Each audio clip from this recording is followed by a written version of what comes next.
함께 한번 기도하겠습니다.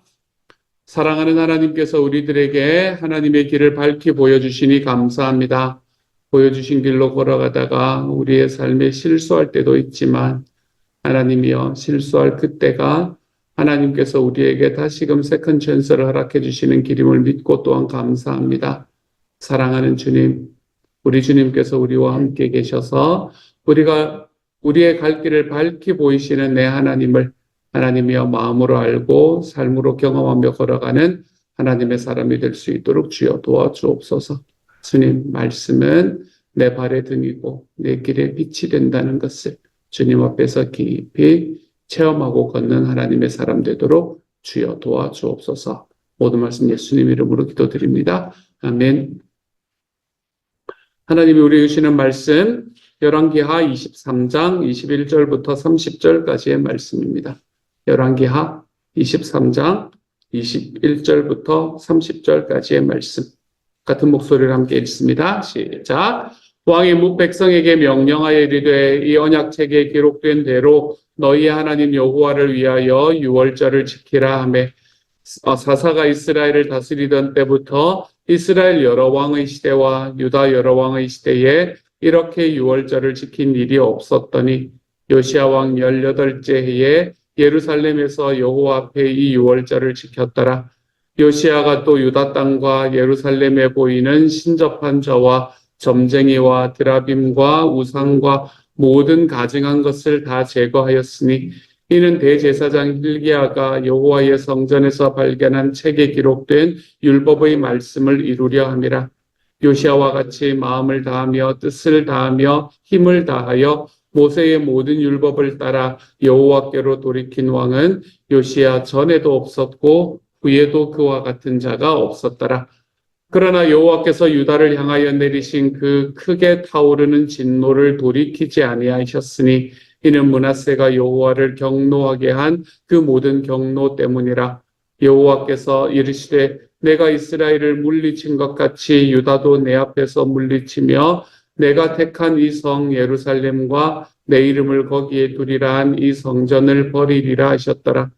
요시야의 남은 사적과 행한 모든 일은 유다 왕 역대 지략에 기록되지 아니하였느냐.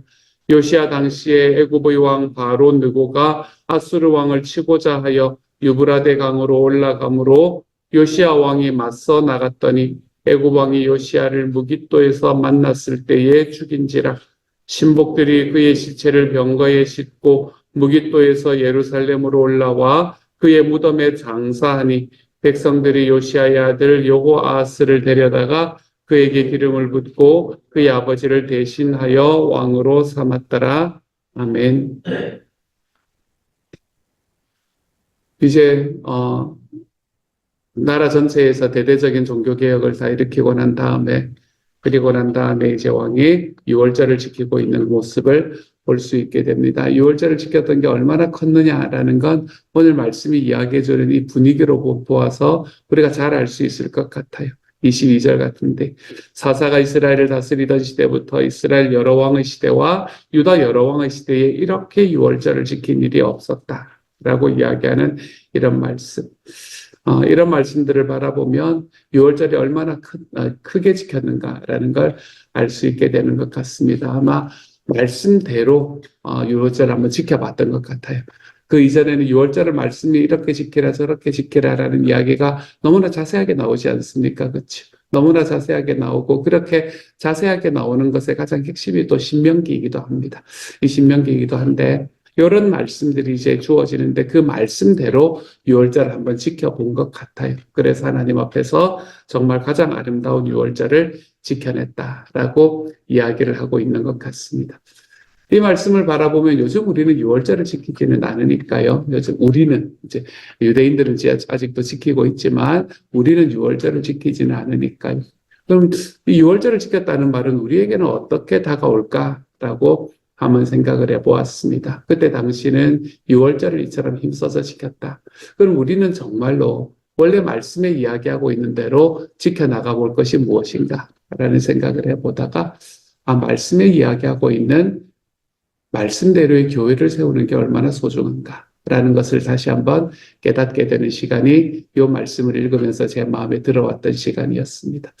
말씀대로 이야기하는 교회, 신약에서 예수님께서 이 땅에서 돌아가시고 난 직후에 그 직후에 만들어졌던 하나님의 교회, 그 하나님의 교회의 모습대로 우리가 한번 살아보는 것, 그런 교회를 만들어가 보는 것이 얼마나 아름다운 일인가라는 걸 또 한번 깨닫게 되는 시간인 것 같습니다.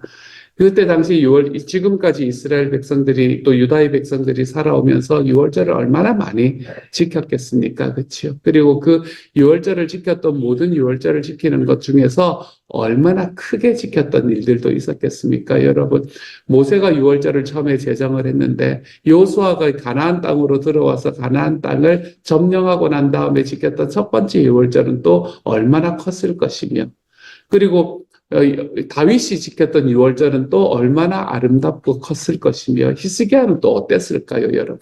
우리가 이 말씀을 가만히 보면 하나님께서 이야기하셨던 그 유월절을 지켰던 일들은 얼마나 많이 있었을까라는 생각을 해봅니다. 그런데 요시야가 그 유월절을 가장 잘 지켰다라고 이야기하는 이유는 하나님 앞에서 하나님의 말씀대로 유월절을 지켰기 때문에 그렇다.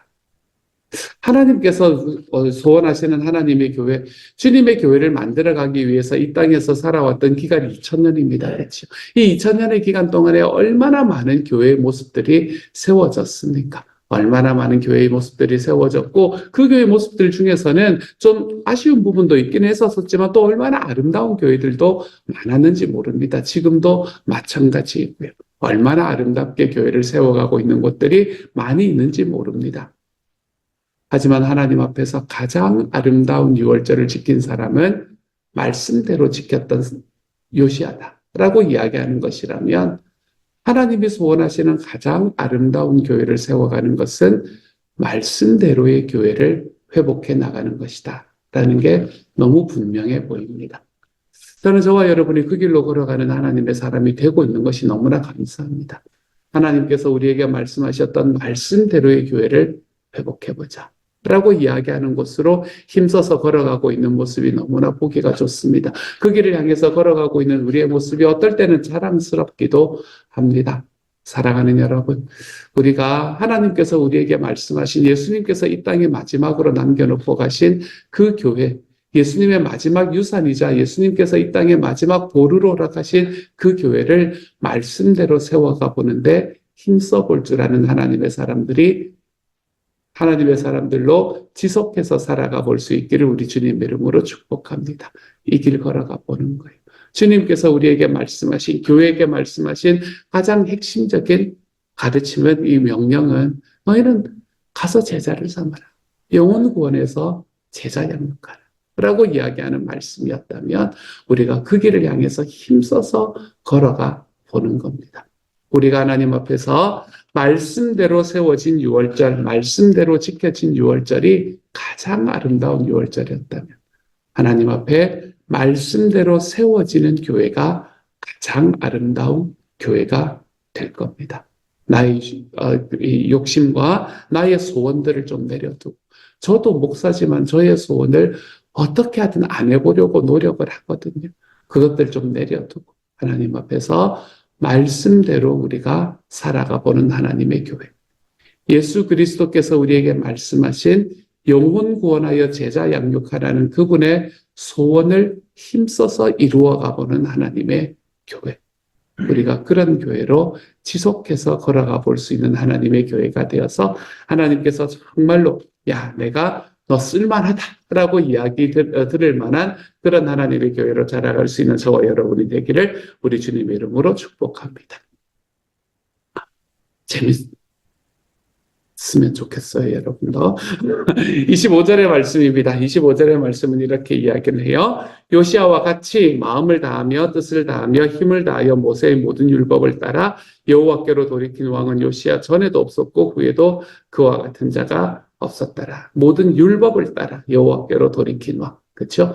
제가 제 이야기가 아니라 말씀대로 행했다라는 게 여기에 나타나죠. 그렇죠? 요시아가 이처럼 말씀에 힘써서 걸어갔다라는 것을 우리에게 다시 한번 말씀하고 있는 겁니다. 그리고 24절의 후반부에 나오는 이는 대제사장 hil기야가 여호와의 성전에서 발견한 책에 기록된 율법의 말씀을 이루려 함이라. 여기서 말하는 율법이 신명기구나라고 이야기할 수 있는 그 대표적인 구절도 바로 25절인 것 같습니다. 마음을 다하여 뜻을 다하여 힘을 다하여 주님을 사랑하라라고 이야기하는 것은 신명기에서 나타나는 이야기이거든요. 그래서 요 신명기의 말씀을 가지고 그 말씀대로 살아가 보고 그 말씀대로 유월절을 지키고 그 말씀대로 종교 개혁을 이루었던 요시야를 성경은 정말 높게 평가하고 있는 것을 봅니다. 그러니 다시 한번 하나님의 교회를 세워가는데도 하나님께서 예수님께서 이 땅에 만들어 놓으신 신약교회의 모습으로 우리가 좀 힘써서 걸어가 볼 줄 아는 하나님의 사람들, 저와 여러분이 힘써서 지켜내고 있는 목장이 그렇게 하나님 앞에 세워질 수 있는 하나님의 사람들이 되어가기를 우리 주님의 이름으로 축복합니다. 그리고 난 다음에 26절을 바라보면 이제 마음 아픈 이야기가 나타나죠. 그러나 여호와께서 유다를 향하여 내리신 그 타오르는 진노를 돌이키지 아니하셨으니 이는 므낫세가 여호와를 경노하게 한 그 모든 경노 때문이다 라고 이야기합니다. 므낫세라는 사람이 이제 이 열왕기서는 므낫세라는 사람이 유다가 멸망하게 된 가장 대표적인 원흉이었다 이렇게 이야기를 하고 있거든요. 이 나라가 멸망하게 된 가장 큰 원흉이 므낫세다. 요시야가 힘써서 하나님 앞에 이 모든 일들을 통해 나라를 주님께로 돌이키려고 노력했지만 므낫세를 향한 하나님의 분노를 가라앉힐 수는 없었다. 이렇게 이야기를 하고 있네요. 한 사람이 행한 이 영향력이 얼마나 큰가라는 걸 우리에게 보여주는 말씀이기도 한 것 같습니다. 그래서 하나님께서 내가 너희를 멸망시키겠다라고 이야기를 합니다. 그리고 그 멸망이 누구에게서부터 오지 않을 것을 하나님께서 허락해 주시냐면 그 멸망이 요시야에게서 오지 않을, 요시야의 때에 오지 않을 것을 하나님께서 이야기를 하시는 듯합니다. 그래서 요시야가 오늘의 말씀에 보면 29절에 요시야 당시에 애굽의 왕 바로 느고라는 사람이 아수르 왕을 치고자 하여 유브라데 강으로 올라가므로 요시야 왕이 맞서 나갔더니 애굽 왕이 요시야를 무깃도에서 만났을 때에 죽인지라라고 이야기를 합니다. 여기에서 애굽의 왕이었던 바로였던 이 느고라는 사람이 유프라데 강으로 올라가서 거기에서 전쟁을 하러 올라가는 상황에서 요시야 왕이 맞서 나가서 이제 전쟁을 하다가 죽게 되었다라고 이야기를 합니다. 이 역사적으로 가장 큰 전쟁 중에 하나인데, 그때 당시까지만 해도 역사 중에서 가장 큰 전쟁 중에 하나인 이 갈그미스 전투라는 이제 이 전투를 하러 올라가던 그런 참이었었습니다. 그래서 이집트하고 이제 죄송합니다. 아수르하고 그리고 바벨론하고 메대 연합이 이제 싸우고 있는 중에 있었었는데 그렇게 싸우는 과정 속에서 이집트가 거기에 같이 조인을 하기 위해서 이렇게 올라가는 중이었단 말이에요. 근데 그렇게 올라가는 이집트를 지금 누가 막았었나 하면 이 요시야가 막았습니다. 유다 전체로 볼 때, 이스라엘 전체로 볼 때, 이렇게 역사적으로 일어나는 큰 전쟁에 참여했던 유일한 시기입니다. 그 정도로 나라의 능력이 컸다는 이야기겠죠. 그렇죠. 나라의 힘이 자라 있었다는 이야기겠죠. 이제 그때 당시에 주변 나라들하고 싸우고 이런 것들은 사실 역사에 나오는 이야기는 아니니까. 실제로 세계 역사에서 나오는 그런 전쟁에 참여했던 첫 번째의 전쟁이자 마지막의 전쟁이었습니다. 그만큼 나라가 부강했고 그만큼 나라의 힘이 세워졌던 상황이었죠. 그런데 그 전쟁에 나갔다가 이 요시야가 죽고 맙니다. 그리고 거기서 이제 그거 하고 난 다음에 죽었으니까 그거를 시체를 병거에 싣고 무깃도에서 예루살렘으로 돌아와서 장사했다라고 이야기를 하고 있죠. 이렇게 요시야는 39살의 나이에 어떻게 보면 좀 허무하게 이제 죽음을 맞이하게 되고 맙니다. 아니면 장렬하게 죽음을 맞이하게 되고 말지요. 하나님께서 요시야에게 이야기하시는 이 죽음이라는 것을 바라보면서 저는 어떤 생각을 참 많이 하나 하면 하나님께서 사람의 생명을 그 사람을 사랑하셔서 거두어 가는 때도 있겠구나 라는 생각을 해보게 됩니다. 제가 이 생각을 어디서도 많이 하나 하면 무두셀라라는 사람을 생각을 하면서도 이 생각을 많이 하게 되는 것 같아요. 예전에 그 카페 나오는 그 왜 몇백, 구백 몇 살을 살았고 하는 그거 있잖아요. 그렇죠?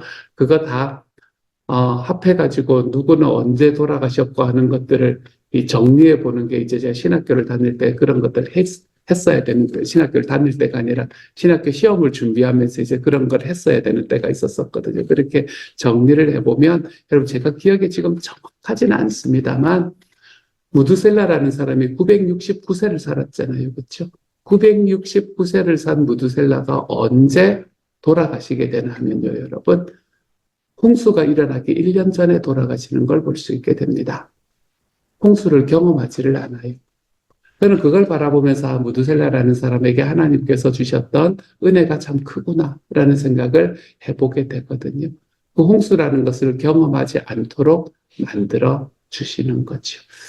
하나님께서는 이처럼 하나님의 사람들을 사랑하시기 때문에 데려가시는 때가 있구나라는 걸 다시 한번 마음에 알게 됩니다. 이걸 제 마음으로는, 머리로는 이해가 되지만 이게 마음으로 공감이 되는가라는 건 또 다른 문제이긴 하지만 어쨌든 말씀은 우리에게 하나님께서는 하나님이 사랑하는 사람을 하나님의 때에 먼저 데려가는 경우가 그 사람이 뭔가를 잘못했기 때문이 아니라 주님이 그 사람을 사랑해서 그럴 때도 있구나 라는 생각을 저는 무두셀라를 통해서 또는 여기서 나오는 이 요시야 왕을 통해서 할 수 있게 됩니다. 하나님께서는 요시야 왕이 행했던 모든 일들을 바라보면서 그가 이 유다의 앞으로 이제 여러분이 보시면 알 겁니다. 유다는 이제는 나라가 멸망으로 계속해서 그냥 굴러가는 것을 바라보아야만 하는 시대였거든요. 제가 어제 수요 예배 때는 잠깐, 향수 예배 때는 잠깐 말씀드렸지만 지금의 시대는 어떤 시대인가 하면 바벨론과 아수르가 서로 간에 이제 막 서로 싸우고 있는 그런 상황이었습니다. 주전 626년부터 시작을 해서 주전 609년까지 아수르와 바벨론이 그때 당시에 그 소위 비옥한 조승달 지역이라고도 이야기를 하는 그 티그리스 유프라테스 강에 그거를 이 헤게모니를 장악하기 위해서 열심히 전쟁을 하고 있던 순간입니다. 그렇기 때문에 이 전쟁을 하였기 때문에 아수르가 그 유다까지 자기 영향력을 미치지 못하던 그런 때였거든요. 이집트는 이미 힘이 빠져 있던 때였고. 그랬기 때문에 사실은 그 사이에 권력의 공백이 생깁니다. 이 힘의 공백이 생긴 과정 속에서 이 요시야가 나라를 크게 넓힐 수 있었던 이제 그런 시기였단 말이에요. 근데 이 609년이 지나고 나면은 누구의 승리로 이 전쟁이 끝이 나나 하면 바벨론의 승리로 이 전쟁이 끝이 납니다. 바벨론이 승리했기 때문에 이 바벨론은 그 이전에 행했던 아수르가 행했던 물론 이제 팔레스틴은 좀 많이 다르긴 했었지만 아수르가 행했던 그 힘의 힘의 갭을 채우던 그런 시기가 바로 그 시기였거든요. 그렇기 때문에 유다는 정말로 풍전등화의 시기가 될 수밖에 없는 시기였습니다. 이런 시기들을 보지 않고 하나님께서는 이 요시야를 데려가셨구나라는 생각을 제 마음속에서 하게 됩니다. 제가 이게 맞는지 아닌지는 잘 모릅니다. 저의 느낌이기 때문에 그래요. 하지만 하나님께서 정말 사랑하셔서 데려가시는 분도 있겠구나라는 게 제 감정으로는 이해가 되지 않아도 제 머리로는 그럴 수 있겠다라는 게 이해가 되는 그런 구절이었습니다. 저에게는 이 말씀이 저희 어머니가 돌아가셨을 때 저에게 참 많이 위로가 되었던 말씀이었거든요. 보통 보면 왜 저희 어머니가 59에 돌아가셨는데 근데 예수 열심히 믿는다고 그렇게 뛰어다니더니 그런 이야기 한단 말이에요. 주변에서 예수 믿는다고 그렇게 저희 경상도 사투리로 도구로라는 말이 있습니다. 도구로 열심히 넘쳐서 혼자서 열심히 넘쳐서 이런 말입니다. 도구로 그렇게 막 뛰어다니더니 결국 이렇게 되려고 이런 이야기를 하는 것들이 주변에서 들립니다. 그런 이야기가 주변에서 들릴 때에 제 마음이 얼마나 무너지는지 모릅니다. 그랬던 순간에 저에게 참 많이 위로를 주었던 사람이 저에게는 요시야였고 그리고 무드셀라라는 사람이었습니다. 그게 진짜인지 아닌지는 잘 모르겠어요. 아직도. 그럼에도 불구하고 하나님께서 요시야가 죽음을 이 유다의 힘들고 어려운 것들을 경험하지 않기 위해서 하나님께서 요시야를 데려가시는 수도 있구나. 아, 무드셀라가 이 홍수라는 그 큰, 정말로 그 큰 아픔들을 경험하지 않게 하기 위해서 하나님께서는 홍수 1년 전에 무드셀라를 딱 데려가시는 그런 결정을 하실 수도 있겠구나. 라는 그 마음이 저에게 얼마나 큰 위로를 주었는지 모릅니다. 사랑하는 여러분, 하나님께서는 이처럼 우리를 위로하시는 분이다. 라는 걸 좀 기억할 수 있는 하나님의 사람이 되었으면 좋겠습니다. 그래서 우리 주변에서 일어나는 어떤 일이라고 하더라도 주님께서는 그 안에 내가 지금 알고 있든 알지 못하든 하나님의 계획이 그 안에 가득하게 있다는 것을 좀 기억해 주시고 어쩌면 주님께 물어볼 때 넌 성경을 뭐 그렇게 봤냐 이렇게 이야기하실지도 모르겠어요. 뭐 그러면 죄송합니다 주님 이러지요. 하지만 하나님께서 저와 여러분에게 이 요시야를 통해서 정말 여러분의 삶에 힘들고 아픈 일이 계시는 분이 있으시다면 그 안에서 주님이 위로하시는 시간, 그런 하루가 되어 가시기를 우리 주님의 이름으로 축복합니다. 주님의 계획을 붙잡음으로, 주님의 계획이 있다는 걸 붙잡음으로 하나님 앞에 위로받는 하루가 되어 가시기를 우리 주님의 이름으로 축복합니다. 같이 한번 기도하도록 하십시다. 사랑하는 하나님, 하나님께서 요시야를 통해서 우리에게 말씀대로 세워가는 교회를 이야기하고 있는 신약교회를 회복해 보겠습니다. 하나님, 안간힘을 써보고 있는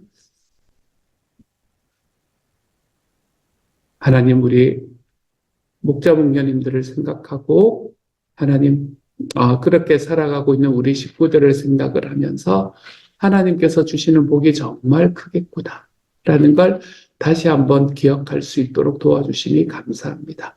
주님, 제가 뭔가를 하는 것이 아니라 하나님이여 그 방향으로 함께 걸어가며 주님의 말씀에 순종해보고 오늘도 하나님의 사람들로 예수 그리스도의 소원을 이루기 위한 길로 힘써서 걸어가는 하나님의 사람들에게 주님께서 복을 더하여 주옵소서. 사랑하는 하나님, 하나님께서 그 과정 속에서 아픔도 겪고 어려움도 겪는 모든 이들에게 주님 위로하여 주옵소서.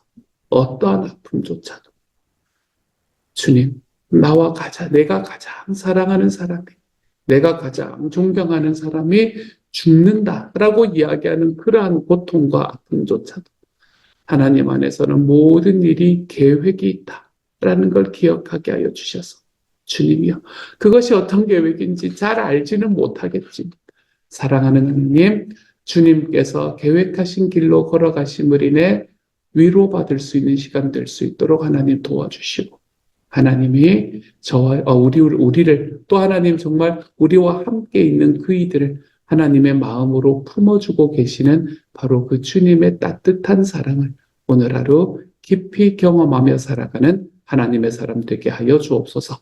모든 말씀 우리 주님 예수님 이름으로 기도드립니다. 아멘.